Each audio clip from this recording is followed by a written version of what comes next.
100세 시대, 인생은 아름다워. 정말 이 말을 들을 때마다 저는 가슴이 설렙니다. 근데 세상에 많은 사람들이 100세 시대, 인생은 아름답다는 그 사실에 다른 생각을 가지고 있는 것 같습니다.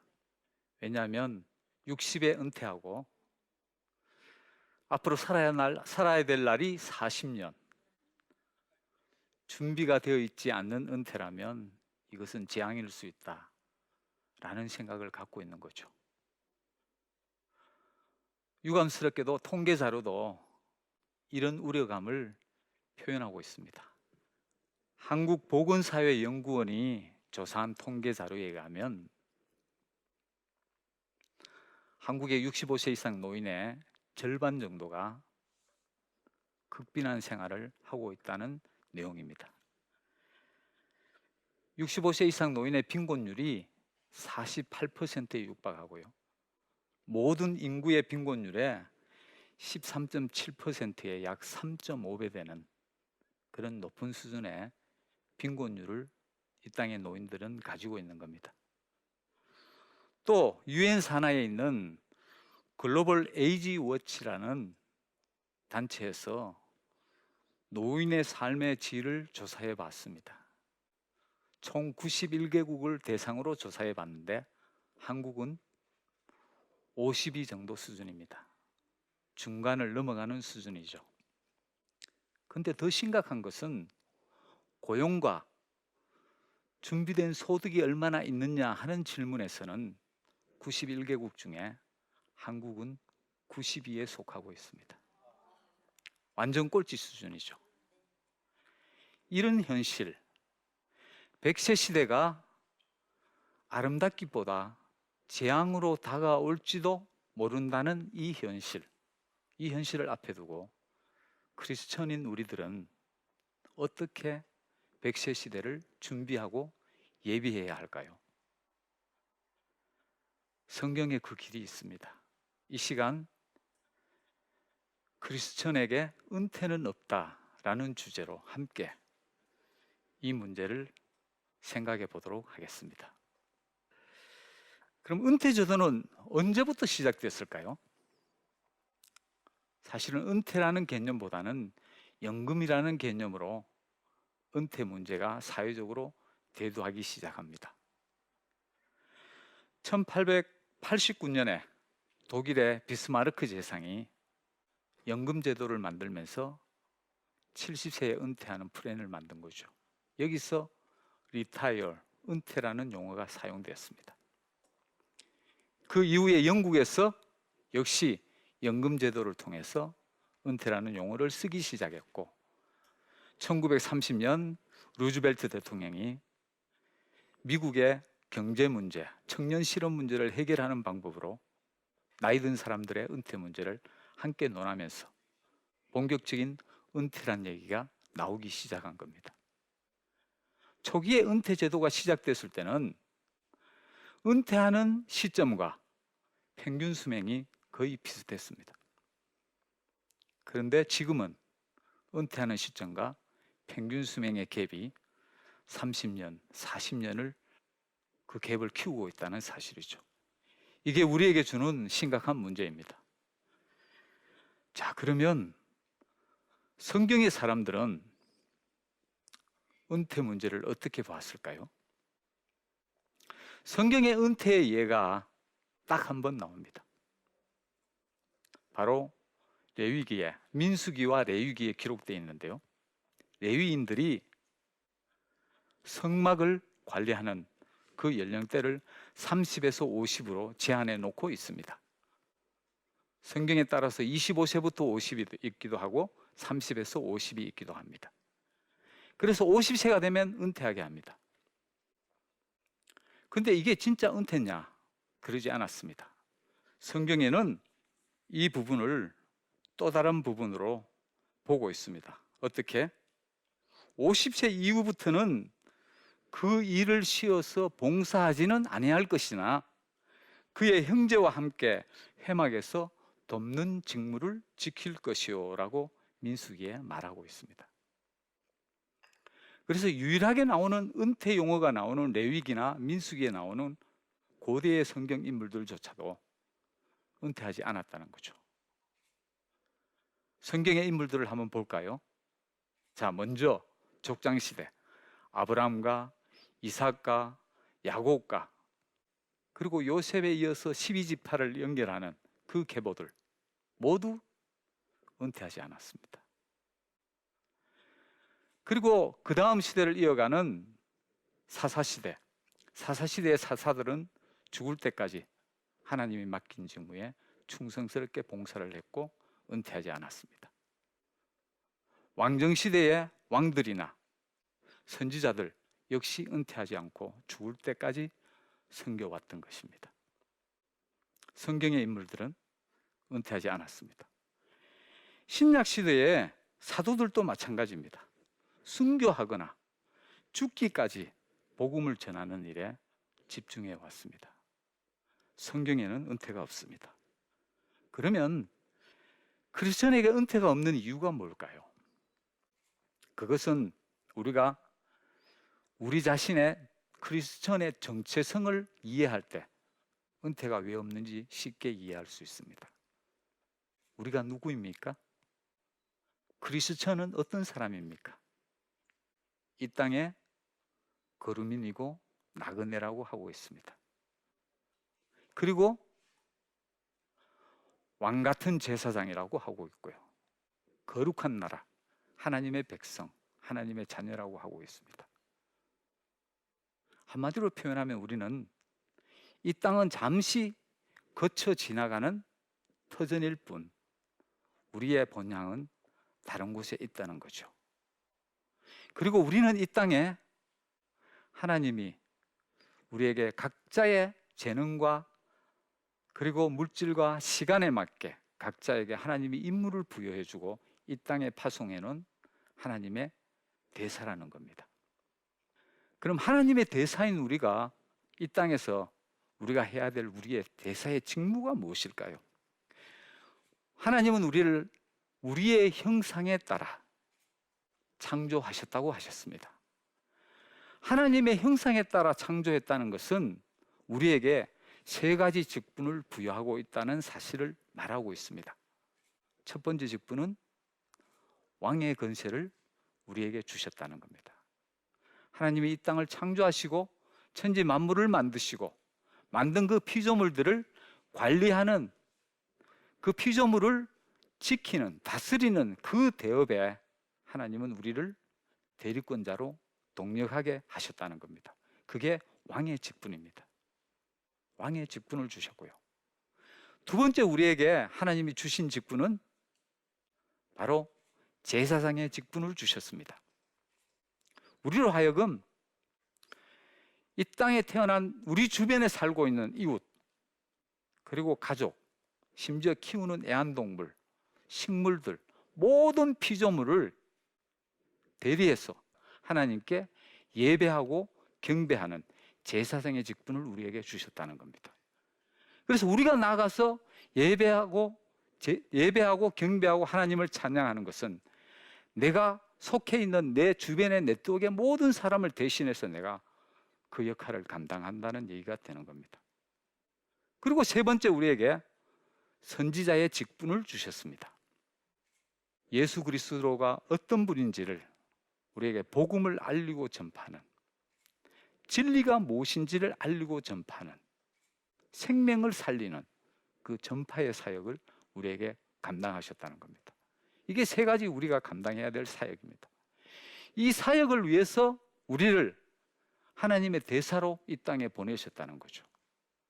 이게 우리의 역할입니다. 대사의 직무입니다.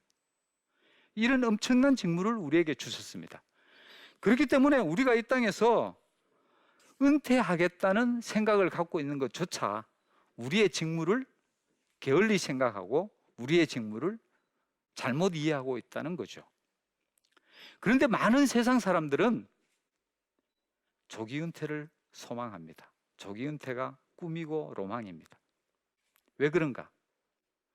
이 땅에서 일하는 것이 고통이고 고난이니 짧게 일해서 많이 벌어서 이제는 편히 쉬자는 거죠. 그런데 조기 은퇴를 꿈꾸는 사람들에게 많은 크리스찬의 영성 있는 분들이 그 조기 은퇴의 위험성을 경고합니다. 뭐라고 얘기하느냐? 비극이라고 얘기하고 재앙이라고 얘기합니다.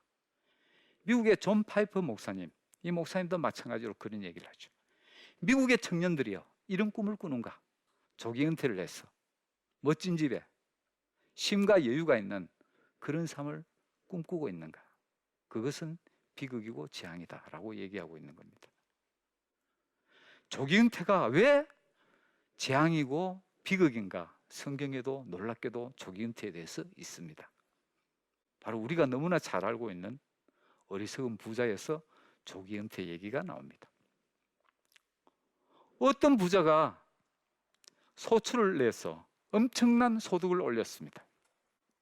그리고 그 소득을 쌓아놓을 수 있는 곳간이 부족하니 있는 곳간을 헐어서 큰 곳간을 만들고 내 모든 곡식을 그 안에 저장해 두고 어찌할까 하는 거죠. 그런데 그러면서 이렇게 얘기하죠. 자, 이제 내가 내 영혼아 여러 해 먹을 것이 있으니 이제 내 영혼아 편히 쉬자고 얘기하죠. 그런데 하나님은 이 편히 쉬자는 조기 은퇴를 하고자 하는 사람에게 예수님은 책망을 하십니다. 어리석은 자야, 내가 만일 오늘 밤 내 영혼을 걷어간다면 내가 준비해 놓은 그 물건이 누구 것이 되겠느냐? 청천벽력 같은 그런 재앙을 얘기하시죠. 책망을 하십니다. 어리석은 부자가 왜 어리석었냐? 부자가 어리석은 이유가 무엇이냐? 아끼고 전략해서 열심히 뛰어서 많은 소득을 올리고 저축을 많이 하는 것이 어리석은 거냐? 그거는 그렇지 않습니다. 성경에는 오히려 저축을 장려하고 있고 아끼고 근검 전략하는 것을 장려하고 있고 성실하게 살아가는 삶을 성경은 장려하고 있습니다. 오히려 권면하고 있고 부지런한 계미를 칭찬하고 있습니다. 성경에서. 그럼 왜 이 부자가 어리석은 부자인가? 그 이유는 단 하나입니다. 모든 것을 나를 위해서 저장하고 준비해 놓았기 때문입니다. 이웃과 나누지 않았기 때문이죠.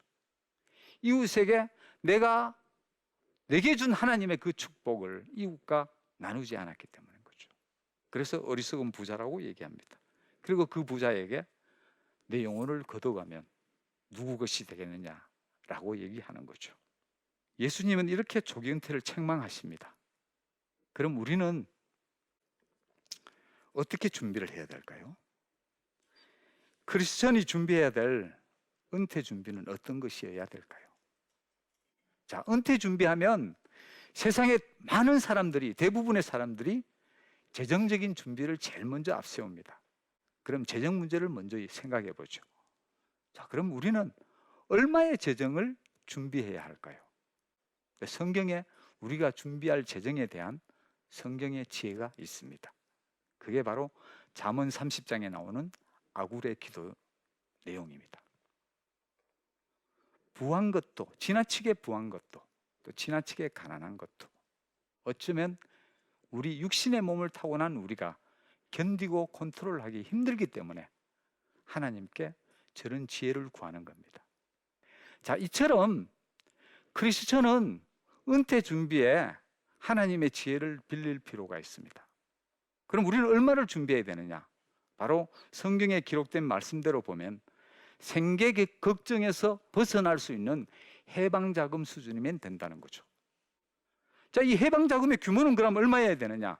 그 규모는 각자의 주신 달란트와 환경과 여건에 따라 다릅니다. 하나님과 각자가 의논해야 될 문제이겠죠. 그러나 우리는 해방자금이 있으면 된다는 거죠. 이게 하나님이 주시는 재정의 원리입니다. 그런 원리에 따라 우리는 문제를 바라볼 수 있겠죠.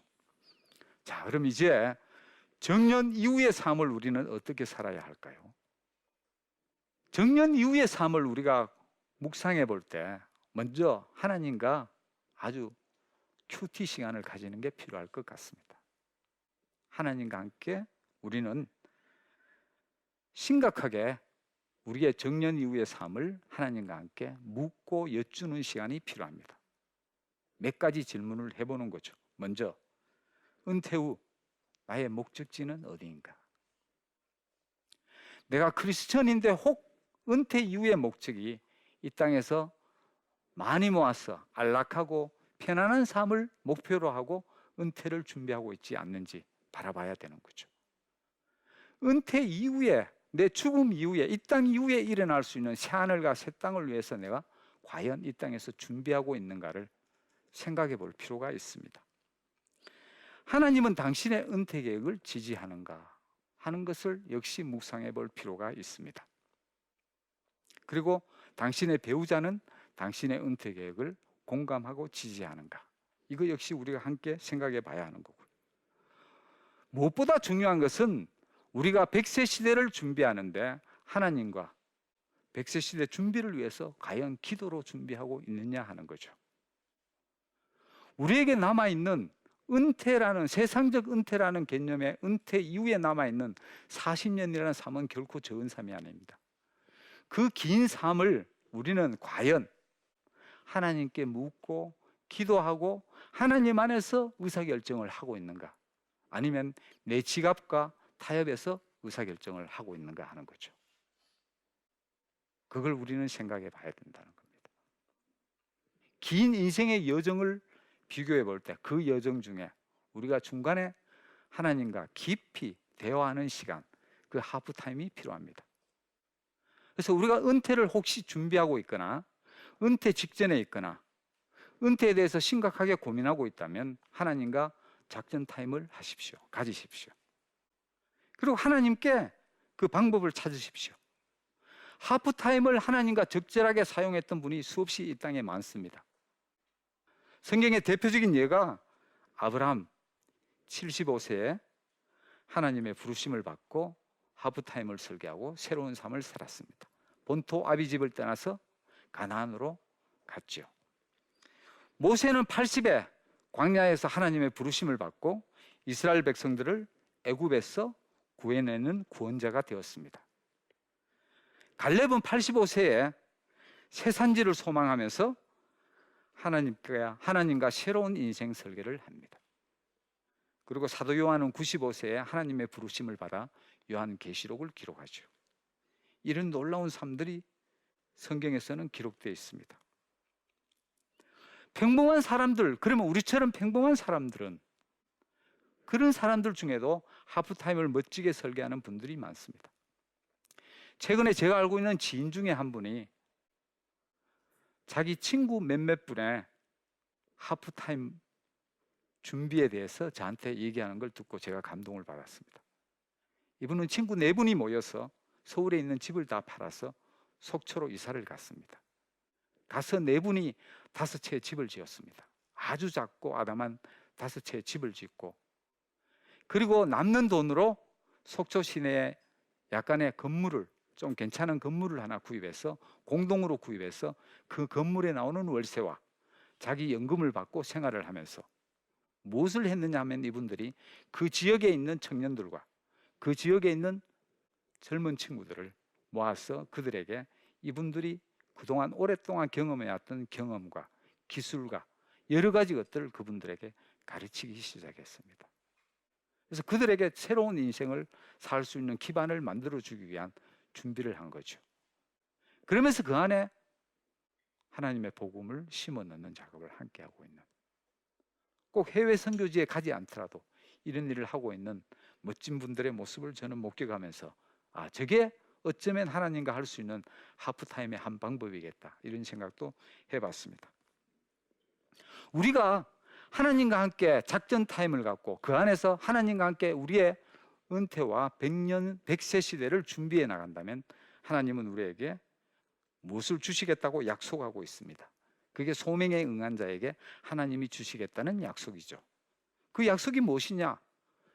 그는 늙어도 결실하며 진액이 풍족하고 빛이 청청하며 여호와의 정직하심과 나의 바위 되심과 그에게 불의가 없음이 선포되리로다. 바로 소명에 따라 사는 사람에게는 강건해서 그를 통해 하나님이 하나님의 영광을 받으시고 또 그들에게 건강을 하나님이 책임져 주시겠다는 그런 약속을 성경에서는 하고 있는 것입니다. 100세 시대 아름다운 인생을 꿈꾸고 계십니까? 네, 그러시다면 우리는 이런 기도도 한번 생각해 볼 수 있습니다. 하나님이여, 내가 늙어 백발이 될 때에도 나를 버리지 마시며 내가 주의 힘을 후대에 전하고 주의 능력을 장래의 모든 사람에게 전하기까지 나를 버리지 마소서. 자, 이런 기도가 우리에게 필요하지 않을까요? 나의 성공보다는 사람을 살리고 이웃을 섬기고 그리고 내게 맡겨진 물질이나 재능이나 시간들을 이웃을 섬겨나갈 때 이 섬김이 바로 우리를 축복의 통로로 쓴다는 거죠.